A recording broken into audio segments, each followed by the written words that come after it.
دعا و مناجات اللہ خالق ارض و سما کے لیے ہیں، بے شمار لا تعداد درود و سلام امام الرسول ختم الرسول جناب محمد الرسول اللہ صلی اللہ علیہ وسلم کی ذات عالی کے لیے۔ محترم سامعین کرام اور معزز سامعات،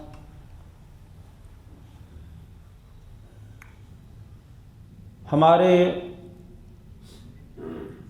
معاشرے کا استحکام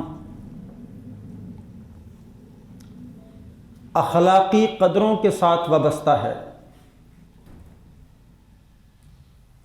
اگر کسی معاشرے کی اخلاقی قدریں بہتر ہوں گی تو وہ معاشرہ بھی بہتر ہوگا۔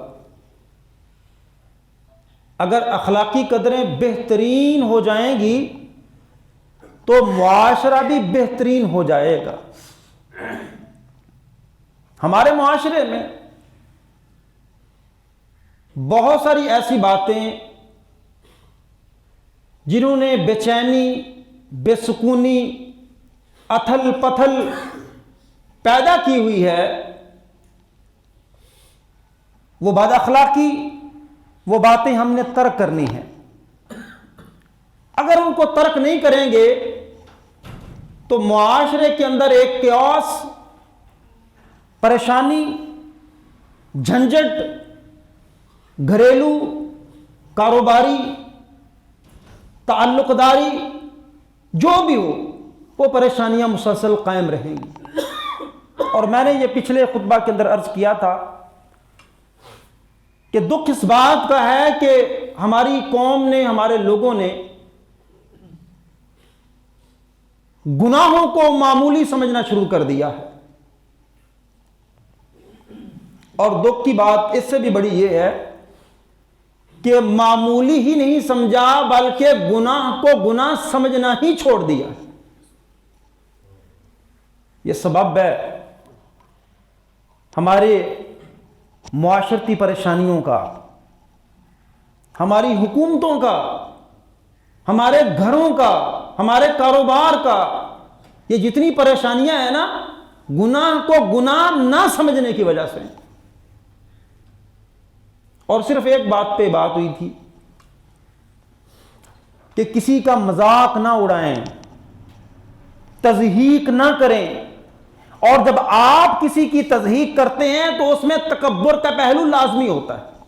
آپ کسی کا مذاق تبھی اڑاتے ہیں نا جب اپنے آپ کو اہم سمجھتے ہیں، اپنے آپ کو افضل اور اعلیٰ سمجھتے ہیں، تبھی تو دوسرے کا مذاق اڑاتے ہیں۔ تو اس خالی مذاق اڑانے کی کتنی شدت اور وعید اسلام نے بیان کی ہے، وہ آپ حضرات کے سامنے میں نے رکھی کہ ایسا شخص جو کسی مسلمان کی تضحیک کرتا ہے، اس کی آبرو ریزی کرتا ہے، اللہ کی بھی لعنت ہے، تمام انسانوں کی لعنت ہے، اور اس کا کوئی فرض اور نفل اللہ کے ہاں قبول نہیں ہوتا ہے۔ اور ہم نے اس کو گناہ نہیں سمجھا۔ مذاق اڑانا، کسی کا ٹھٹھا کرنا، کسی کی عزت اتار دینا، آبرو ریزی کرنا، یہ ہم نے گناہ سمجھے نہیں۔ اور خصوصاً یہ معاملہ وہاں ہوتا ہے جہاں دوستی گہری ہو، وہاں عزتوں کا لحاظ نہیں کیا جاتا۔ اس بات کو ہمیشہ یاد رکھیں کہ ایک مومن مسلمان مرد ہے یا عورت، اس کا احترام کعبۃ اللہ سے زیادہ ہے۔ اب آپ اندازہ کر سکتے ہیں کہ ایک ایسا شخص اور فرد جس کی عزت اور مقام کعبۃ اللہ سے زیادہ ہے، آپ اس کو ٹھٹا اور مذاق کر رہے ہیں، اس کو تضحیک کا نشانہ بنا رہے ہیں، اسی شخص کی یا عورت کی آبرو ریزی کر رہے ہیں۔ ہزاروں میل دور بیٹھ کے تو کعبہ کی طرف پاؤں نہ کرے، لیکن کعبہ سے افضل مومن اور مسلمان کا مذاق اڑا دے، یقیناً تجھے اخلاقی تربیت کی ضرورت ہے۔ دوسرا پہلو، اللہ نے مردوں کو بھی منع کیا، عورتوں کو بھی منع کیا، کوئی کسی کا مذاق نہیں اڑا سکتا۔ اور ساتھ کیا فرمایا؟ وَلَا تَلْمِزُوا أَنفُسَكُمْ، اور نہ تم آپس میں طعنہ زنی کر سکتے، نہ آپ کسی کی برائی پہ اس کو برائی کا طعنہ دے سکتے ہو، نہ کسی کی نافرمانی پہ اس کو فسق و فجور کا طعنہ دے سکتے ہو، نہ کسی کے نئے کام پر یا کوئی ایسا کام جو شریعت کے خلاف ہے۔ طعنہ زنیوں سے اصلاح نہیں ہوتی ہے، طعنہ زنی سے اصلاح نہیں ہوتی۔ ایک شخص سے شرک کا ارتکاب ہو رہا ہے، آپ جب بہت بڑا فتویٰ اس پہ ٹھونس دیں گے مشرک کا، تو کیا وہ آپ کی بات سننے کے لیے تیار ہوگا؟ یہ طعنہ زنی ہے نا، یہ ایک شخص کی کوئی پرسنل ویکنس ہے، ذاتی کو کمی اور کوتاہی یا کمزوری ہے، اس کو اس بات کا طعنہ دے دیں تو طعنوں سے اصلاح نہیں ہوتی، بگاڑ ضرور پیدا ہو جاتا ہے۔ کوئی بھی شخص ہے، اور خصوصاً وہاں ہوتا ہے تکلیف، پتہ کہاں زیادہ ہوتی ہے؟ جو ایک پہلے ہی امورل شخص ہے، پہلے ہی مورلی کرپٹ ہے، وہاں تکلیف نہیں ہوتی۔ جو بندہ نماز پڑھنے کی بھی کوشش کرے، اخلاقیات کی پابندی کی بھی کوشش کرے، کسی کی دل آزاری سے بچنے کی بھی وہ کوشش کرتا ہے، پھر آپ اس شخص کو طعنہ زنی کرے ایک چھوٹے سے معاملے پہ، اس کا بڑا ہی دل دکھتا ہے، آپ ذرا اس کو پسند نہیں آتے۔ لہٰذا ہم نے دوسروں کے عیبوں کو نظر انداز کرنا ہے، اصلاح کرنی ہے تو نظر انداز کرنا ہے، مثبت پہلو سامنے رکھیں۔ اور فرمایا وَلَا تَنَابَزُوا بِالْأَلْقَابِ، اور برے القابات بھی نہیں دینے، برے القابات نہیں دینے، الٹا نام نہیں پکارنا۔ ہمارے معاشرے میں یہ ایک بات چل نکلی ہے، جس کا نام الٹا پڑ گیا ہے ہم اس کو سیدھا پکار۔ ایون آپ دیکھیں کہ محلے کے اندر، گلی کے اندر ہمیشہ بندے کو الٹے نام سے پکارا جاتا ہے، صحیح نام کا کسی کو پتہ ہی نہیں ہوتا، ایون رشتہ داروں کو پتہ نہیں ہوتا۔ بعض تو ایسے نام ہیں جیسے مٹھو ہو گیا، پپو ہو گیا، جو پیار سے بولے جاتے ہیں، اور وہ جس کو بولا جاتا ہے وہ برا محسوس نہیں کرتا، اس میں حرج نہیں ہے۔ لیکن کسی کو چھوٹے قد کا طعنہ دے دینا، اس پر مذاق اڑانا، اس پر الٹا نام، ٹھگنا نام رکھ دینا، یا کوئی اور اس طرح کا القاب دینا جو اس کو ناگوار گزرے، یہ عام نہیں، یہ نبی علیہ الصلوۃ والسلام نہیں، اللہ منع فرما رہا ہے۔ اور جس چیز کو اللہ منع فرما دے پھر ان جرائم کا ارتکاب وہ بندہ کرے تو وہ حرام میں مبتلا ہو۔ یہ چھوٹا معاملہ نہیں ہے، کسی کو الٹے نام سے پکارنا، برے ناموں سے پکارنا، یہ ایمان لانے کے بعد سب سے برا کام ہے، اور جو توبہ نہ کرے وہ ظالم ہے۔ اور پھر فرمایا یا ایھا الذین آمنوا اجتنبوا کثیرا من الظن، لوگوں بدگمانیوں سے بچ جاؤ۔ کیوں جی؟ ہم تو بدگمانی اپنا حق سمجھتے ہیں، ہر دوسرے شخص کے بارے میں بدگمانی اپنا حق ہے۔ کسی نے غیبت کی نہیں، ہم نے اس کی حمایت کی نہیں۔ ایاکم والظن فإن الظن اکذب الحدیث، نبی کریم صلی اللہ علیہ وسلم فرما رہے ہیں کہ بھائی بدگمانیوں سے بچا کرو، یہ اکثر بدگمانیاں جھوٹ ہوتی ہیں، بدگمانی تو ہے ہی بدگمانی، لیکن اکثر بدگمانیاں جھوٹ ہوتی ہیں۔ ایک شخص نے وہ جرم کیا نہیں ہے اور آپ اس کو جرم کی طرف منسوب کر رہے ہیں، بہتان بھی ہے، بدگمانی بھی، اور حکم فرمایا کہ بدگمانیوں سے بچ جاؤ۔ آج رشتہ داریوں کے اندر جو دراڑیں آئی ہوئی ہیں، یہ یاروں دوستوں کے اندر، بیلیوں کے اندر، بزنس مینوں کے اندر، سیاست دانوں کے اندر، یہ سارے کا سارا تانا بانا اس کا بد زنی ہے، برا گمان ہے۔ اب ایک چھوٹا سا سوال میں آپ سے کروں، ہمارے ملک میں کب سے چور چور کھیلا جا رہا ہے؟ کھیلا جا رہا ہے کہ نہیں کھیلا جا رہا؟ چور چور چور چور چور چور، میں بھی کہہ دیتا ہوں چور، آپ بھی کہتے ہیں چور، سارے کھیلیں چور چور۔ اگر کسی سے دلیل پوچھی جائے، لڑ پڑے گا دلیل دینے کے لیے تیار، تو یہ بدزنی نہیں تو اور کیا ہے، یہ بدگمانی نہیں تو اور کیا ہے، اور اتنا بڑا معاشرتی ناسور۔ کتنے رشتہ دار ہیں جو آپ سے لڑے ہوئے ہیں بدگمانی کی بنیاد پہ؟ وہ آپ کے بارے میں بدگمان ہے یا آپ ان کے بارے میں بدگمان؟ کسی نے بات کان میں بتا دی، اس نے سرحان ہی ہے یہ میرا، اس نے کیا ہوگا نا، اس نے میرے بارے میں تو کرنا تھا، ہماری تو اس کی لگ ہی نہیں آتی ہے۔ کتنی اچھی بات ہے، آپ کا رشتہ دار ناراض ہے نا، آپ اس کے سلام لیں، پاس بیٹھیں، اس سے پوچھیں بھائی جان آپ کو مجھ سے کوئی تکلیف ہے؟ میں نے آپ کا دل تو نہیں دکھایا، کوئی میری طرف سے پریشانی تو نہیں ہے؟ مسئلہ حل ہو جائے گا کہ نہیں ہو جائے گا؟ جب تک ناراضگیوں تک، بدگمانیاں کہاں تک جاتی ہیں؟ ناراضگیوں تک۔ سنیے ایک روایت، عبداللہ ابن مسعود رضی اللہ تعالیٰ عنہ، ان کے پاس ایک شخص کو پیش کیا گیا جس کی داڑھی سے شراب کے قطرے گر رہے تھے، جس کی داڑھی سے شراب کے قطرے گر رہے ہیں۔ تو عبداللہ ابن مسعود سے فرمایا گیا کہ دیکھیں اس بندے کی داڑھی سے شراب کے قطرے ٹپک رہے۔ تو عبداللہ ابن مسعود رضی اللہ تعالیٰ عنہ نے کیا فرمایا؟ آپ نے فرمایا کہ ہم بدگمانی نہیں کر سکتے، بدگمانی سے منع کیا گیا ہے۔ اگر کوئی واضح ثبوت ہوتا ہے اس کے شراب پینے کا تو ہم اس کا مواخذہ کرتے، اس کی پکڑ کرتے۔ خالی داڑھی پہ شراب کے قطرے لگنے سے یہ دلیل نہیں ہے کہ اس بندے نے شراب پی ہے، یہ صرف بدگمانی ہے۔ اگر کوئی دلیل مل جاتی تو ہم مواخذہ کرتے، اس کو سزا دیتے۔ تو لہٰذا اگر آپ کا معاشرے کے اندر کسی کے بارے میں برا گمان ہے تو آپ اپنی بات اس کے سامنے پیش کریں تاکہ معاملہ صاف ہو جائے۔ نہیں ہوگا تو کیا ہوگا؟ قطع تعلقی ہوگی، رشتہ داری ٹوٹ جائے گی۔ اور یہ کام تو میرے بائیں ہاتھ کا کھیل ہے نا، کیوں جی؟ رشتہ داری توڑنا بات بات پہ، تہاڈا ساڈا جیون مرن ختم ہے، میں تہاڈے کو لے کے کھانا، میں تہاڈیاں گلاں مننا، میں کوئی کمزور ہاں؟ میرے بھائی یہ وہ باتیں ہیں، بدزنیاں ہیں جو آخر کہاں پہنچتی ہیں؟ ناراضگی تک اور قطع تعلقی تک۔ اور قطع تعلقی معمولی بات ہے میرے لیے، کیوں جی؟ گناہ نہیں نہ سمجھتے اس کو۔ اور رشتہ داروں سے ناراض ہونا، یاروں دوستوں سے ناراض ہونا، لڑ پڑنا، بے رخی اختیار کر لینا، یہ گناہ ہے کہ نہیں ہے؟ نہیں ہے نا گناہ ہمارے نزدیک، کیونکہ میں اپنی اکڑ کے اندر ہوں، میں اپنے تکبر کے اندر ہوں، مجھے غرور ہے، مجھے اپنی ذات پہ گھمنڈ ہے، اپنے گھر پہ، اپنے مال پہ، ہم اس کو گناہ نہیں سمجھتے۔ اور سنیے اللہ کے نبی صلی اللہ علیہ وسلم کا فرمان، لا یحل لمسلم ان یہجر اخاہ فوق ثلاث، کسی مسلمان کے لیے حلال نہیں ہے کہ وہ کسی مسلمان سے 3 دن سے زیادہ قطع تعلقی اختیار کرے۔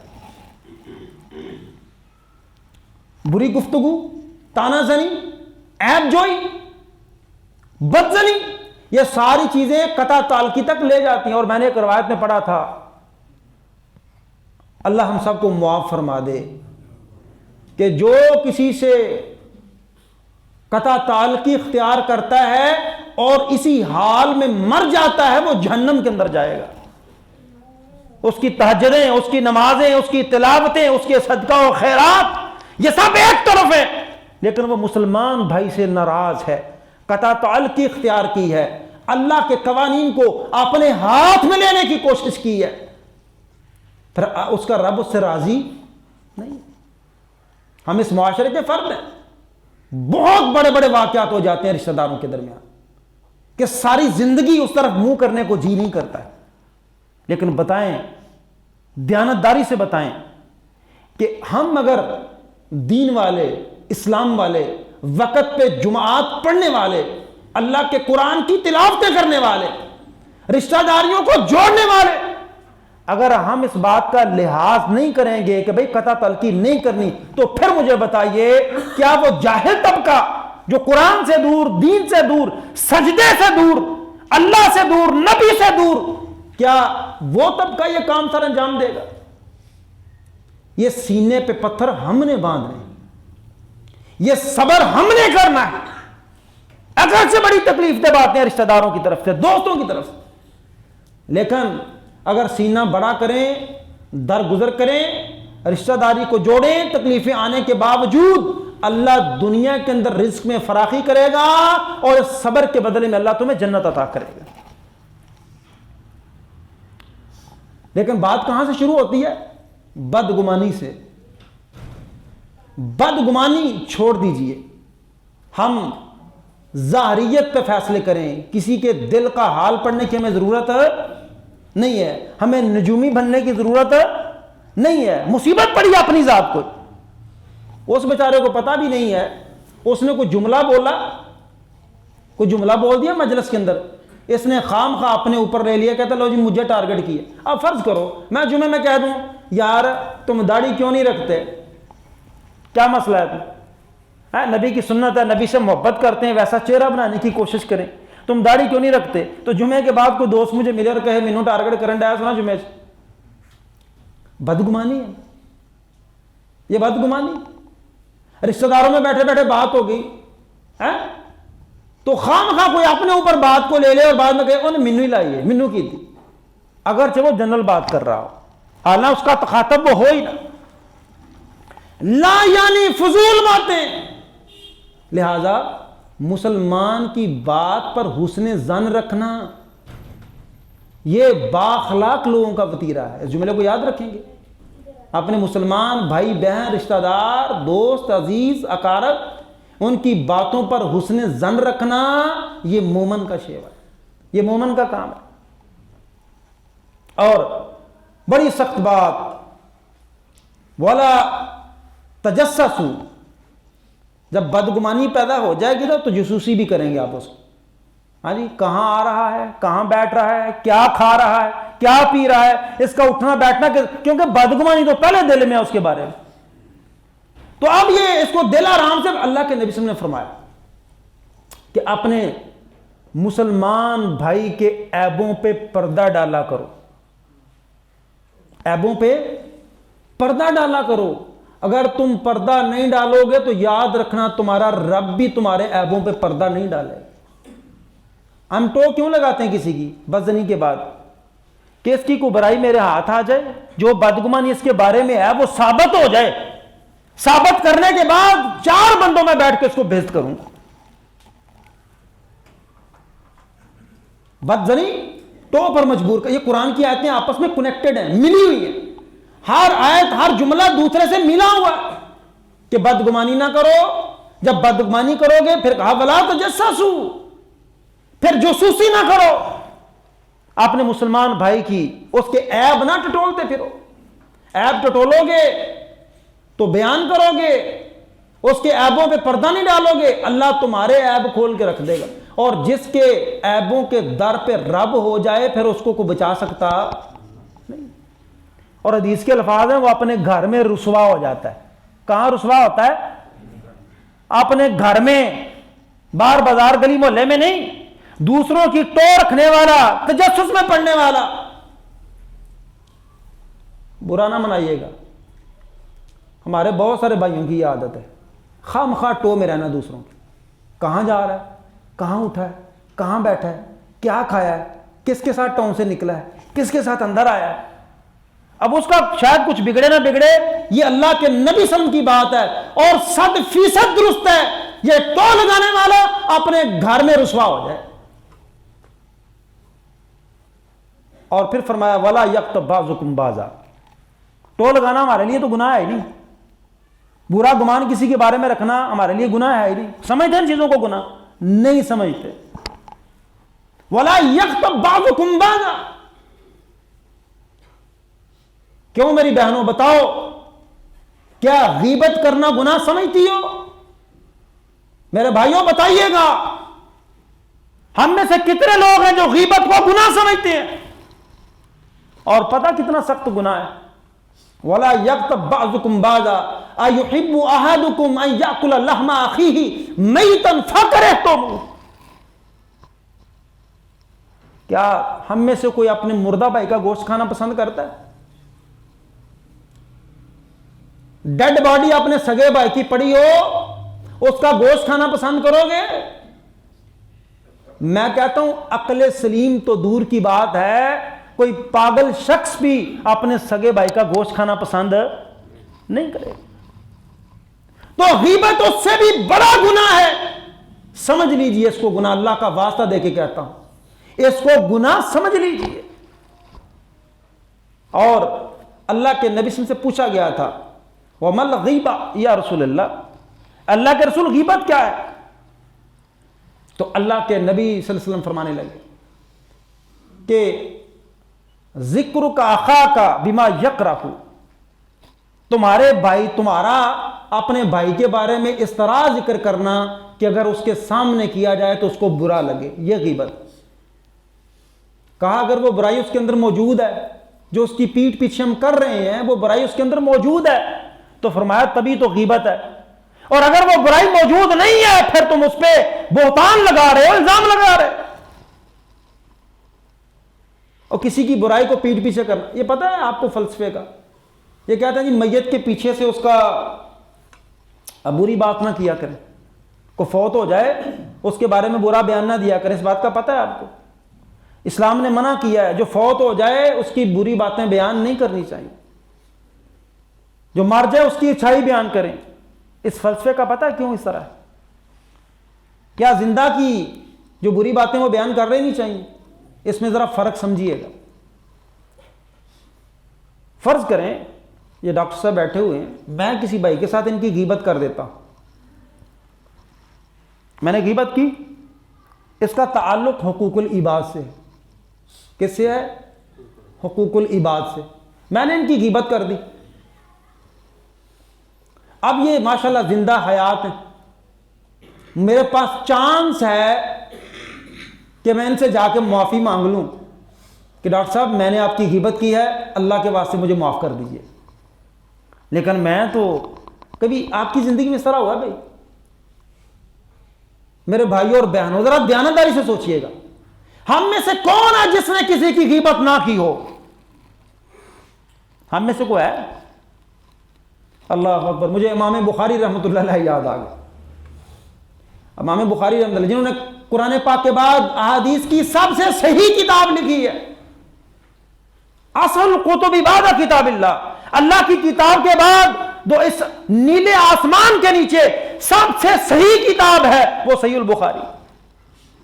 امام بخاری اپنے بارے میں فرماتے ہیں، ہم میں سے شاید اپنے بارے میں شاید کیا یقیناً ہم میں سے اپنے بارے میں کوئی یہ بات نہیں کہہ سکتا، وہ فرماتے ہیں کہ یقیناً کل قیامت کے روز میرے پلڑے میں کسی کی غیبت نہیں ہوگی، میرے پلڑے میں کسی کی غیبت نہیں ہوگی۔ کیا ہم میں سے کوئی کہہ سکتا ہے کہ میں نے کبھی کسی کی غیبت نہیں کی ہے؟ اگر کی ہے تو کیا میرے رب نے یہ مجھے توفیق دی ہے کہ حقوق العباد کے پیش نظر میں اس کے سامنے حاضر ہو جاؤں اور اس سے کبھی معافی مانگ لوں کہ میرے بھائی میں نے آپ کی غیبت کی تھی، میں آپ سے معافی چاہتا ہوں، اگر آپ نے معاف نہ کیا تو میرا رب بھی مجھے معاف نہیں کرے؟ کیوں جی یہ جرت اور دلیری کسی بھائی اور بہن کے اندر کبھی پیدا ہوئی ہے؟ یہ اخلاق کی جرت، یہی فرق ہے۔ جو مر گیا اس کے پیچھے سے برائی کرو گے تمہیں تو معافی مانگنے کا بھی موقع نہیں ملے گا، اور جب تک مسلمان معاف نہیں کر دیتا، جہاں مسئلہ حقوق العباد کا ہے پھر اللہ بھی معاف نہیں کرتا۔ یہ رسی اور اختیار تمہارے ہاتھ میں دے دیا، اب مرنے والا چلا گیا، اس کی غیبت کر رہے ہو، اس کی برائیاں بیان کر رہے ہو، وہ صرف غائب ہی نہیں دنیا سے چلا گیا ہے، تمہارے پاس چانس ختم ہو گیا ہے کہ تم مرنے والے سے معافی مانگو۔ یہ سب سے بڑا فیکٹر ہے کہ مرنے والے کے عیوب بیان نہ کرو۔ اور مثبت ایک پہلو کیا ہے کہ تم جو گواہی دو گے اللہ اس کو اپنے دربار میں قبول کر کے اس میت کو معاف فرما دے گا اگر آپ اچھی گواہی دیتے۔ اللہ اکبر۔ معاذ اسلمی رضی اللہ تعالیٰ عنہ اللہ کے نبی کے صحابی ہیں، بدکاری ہو جاتی، آپ نے آپ کو پیش کیا نبی کریم صلی اللہ علیہ وسلم کے سامنے، یہ صحابہ کا ندامت سے یہ حال ہوتا تھا، خوف سے، ڈر سے کہ اتنا بڑا گناہ کیا، اگر اللہ کے دربار میں گئے اللہ نے معاف نہ کیا تو کیا بنے گا۔ پیش کیا اللہ کے نبی صلی اللہ علیہ وسلم، میں نے گناہ کیا، مجھے سزا سنائیے، مجھے گناہ سے پاک فرما دیجئے۔ دو تین روایتوں کو میں مکس کر کے بیان کروں گا۔ ایک روایت میں آتا ہے 4 دفعہ حضرت معاذ اسلمی رضی اللہ تعالیٰ نے یہ بات فرمائی کہ مجھے پاک کر دیجئے گناہ سے۔ اللہ کے نبی صلی اللہ علیہ وسلم نے 5ویں بار پھر کہا کیا تو نے یہ گناہ کیا ہے؟ حالانکہ 4 دفعہ وہ پہلے خود کہہ چکے ہیں میں نے کیا۔ اللہ کے نبی صلی اللہ علیہ وسلم نے کہا کیا تو نے گناہ کیا؟ قربان جائیں نبی رحمت پہ، آپ کا انداز پتہ کیا تھا؟ تمہیں پتہ ہے زنا کہتے کسے ہیں؟ تمہیں پتہ ہے بدکاری کہتے کسے ہیں؟ کون پوچھ رہے ہیں؟ نبی کریم صلی اللہ علیہ وسلم معاذ اسلمی سے۔ تمہیں پتہ ہے کہاں اللہ کے نبی. جس طرح انسان اپنی عورت کے ساتھ خلوت صحیح حاصل کرتا ہے، ایسے میں نے کسی غیر عورت کے ساتھ خلوت صحیح حاصل. مجھ سے بدکاری ہوئی. پھر اللہ کے نبی صلی اللہ علیہ وسلم نے حدیث میں اس سے مثالیں دے دے پوچھا، تو نے اس طرح کیا، اس طرح کیا؟ کہا ہاں میں نے اس طرح کیا. اور ایک روایت کے اندر آتا ہے کہ صحابہ سے پوچھنے لگے یہ پاگل تو نہیں ہے؟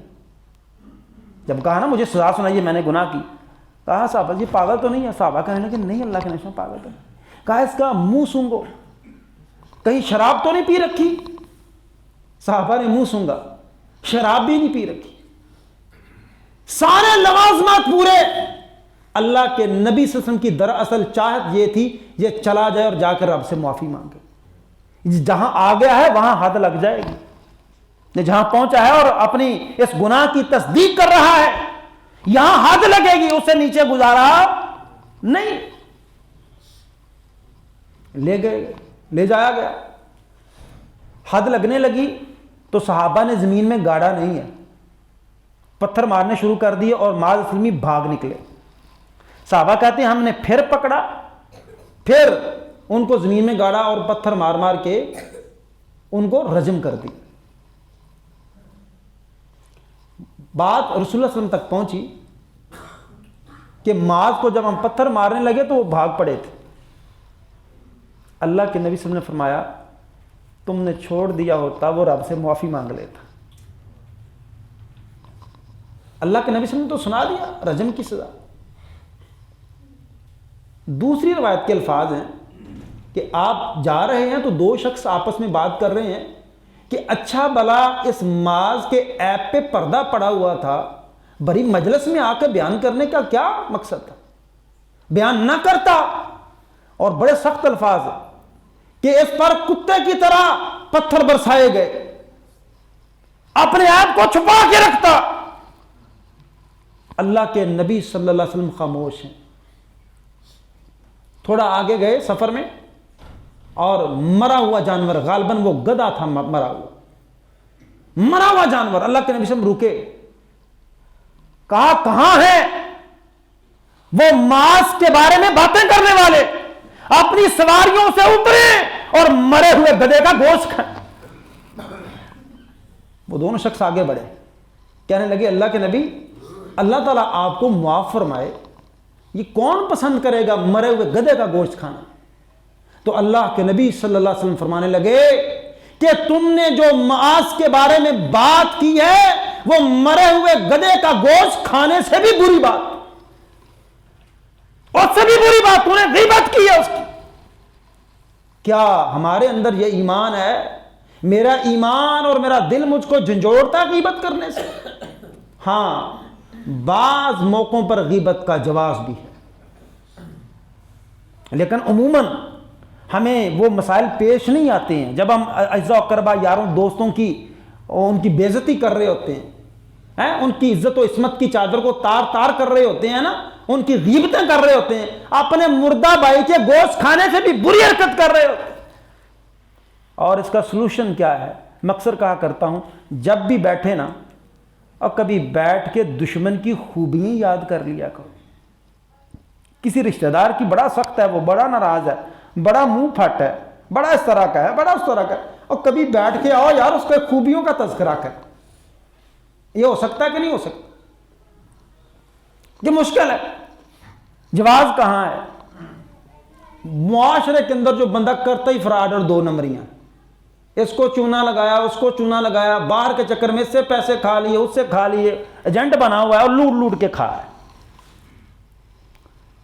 تمہیں ہاتھ لگے ہیں بتاؤ بھائی دوسروں کو بھی. اب بچے ہو جائے دیکھو بچے 50-70 نے کھا چکے ہیں، میرے بھی کھا لائے ہوئے تو پیسے بچائے ہو جائے ہے تو عیب. لیکن یہ پبلک کی خیر خواہی کے لیے آپ بتا رہے ہیں کہ اس سے بچنا. یہ عادی مجرم ہے. آپ سے کوئی رشتہ کسی کے بارے میں اس نے رشتہ کرنا ہے بیٹے یا بیٹی کا، آپ سے دریافت کرتا ہے اس کا بیٹا نشہ کرتا ہے، آپ کو پتہ ہے، آپ بانگے دول بتائیں، جھوٹ نہیں بولنا، بتا دیں کہ اس کا معاملہ کیا ہے. فاطمہ بنت قیس رضی اللہ تعالیٰ عنہ، خاوند نے طلاق دے دی، نبی کریم صلی اللہ علیہ وسلم کے پاس آئیں اور فرمانے لگی کہ 2 بندوں کا مجھے پیغام پہنچا نکاح کے لیے. تو کیا میں ان میں سے کسی سے نکاح کر لوں؟ کون سے ہیں وہ دو؟ کہا جی ایک معاویہ ہے، معاویہ ابن ابی سفیان، اور ایک ابو جہم، ان میں یہ دونوں کا پیغام ہے شادی کا، کسی کے ساتھ کر لو۔ اللہ کے نبی صلی اللہ علیہ وسلم فرماتے جہاں تک تو بات ہے معاویہ کی، وہ تو بندہ ہے فقیر، وہ کیا بندہ ہے؟ پیسے کوئی نہیں اس کے پاس۔ اور جہاں تک بات ہے نا ابو جہم کی، تو وہ اپنے کندھے سے ڈنڈا ہی نہیں اتارتا، وہ اپنے کندھے سے ڈنڈا، اب بیان کون کر رہا ہے؟ اللہ کے رسول صلی اللہ علیہ وسلم۔ کس کے بارے میں؟ حضرت معاویہ کے بارے میں اور حضرت ابو جہم کے بارے میں۔ یہ ایک کنگال ہی تو دوجا مونڈے تو ڈنڈا نہیں لاندا، وارا کھاندے۔ میرا مشورہ تم اسامہ سے شادی کر لو۔ تو وہ فرماتی ہیں کہ میرے گھر والے تو نہیں مانتے تھے، لیکن چونکہ یہ اللہ کے نبی صلی اللہ علیہ وسلم کا مشورہ تھا، خیر سے خالی نہیں تھا، تو میں نے پھر کہا کہ نہیں، جو اللہ کے نبی مشورہ دیتے ہیں میں وہی کام کروں گی۔ بالآخر اسامہ سے شادی ہوئی اور میں نے بڑی خوشحالی کی زندگی گزاری۔ اب یہ معاملہ ہے، کوئی آپ سے شادی کسی کا پوچھتا ہے کہ ان کی بیٹی کس طرح کی ہے، بیٹا کس کریکٹر لیس تو نہیں ہے، باعمل ہے، با کردار ہے، اگر ہیں تو آپ سچی گواہی دیں۔ اگر کوئی ایسا معاشرتی عیب ہے جو ان کی بیٹی یا بیٹے کے لیے مستقبل میں نقصان دہ ہے، وہ بھی بیان کرے آپ۔ ایسے ہی جو پبلک میں عام چوریاں کرتا ہے اس کا عیب بیان کرے کہ یہ چوریاں کرتا ہے، نشہ کرتا ہے، اس کا عیب آپ بیان کریں۔ ایسے ہی وقت کافی ہو گیا، ابھی ٹاپک ہے انشاءاللہ، یہ بات چلے گی، اللہ سمجھ کے عمل کی توفیق عطا فرمائے۔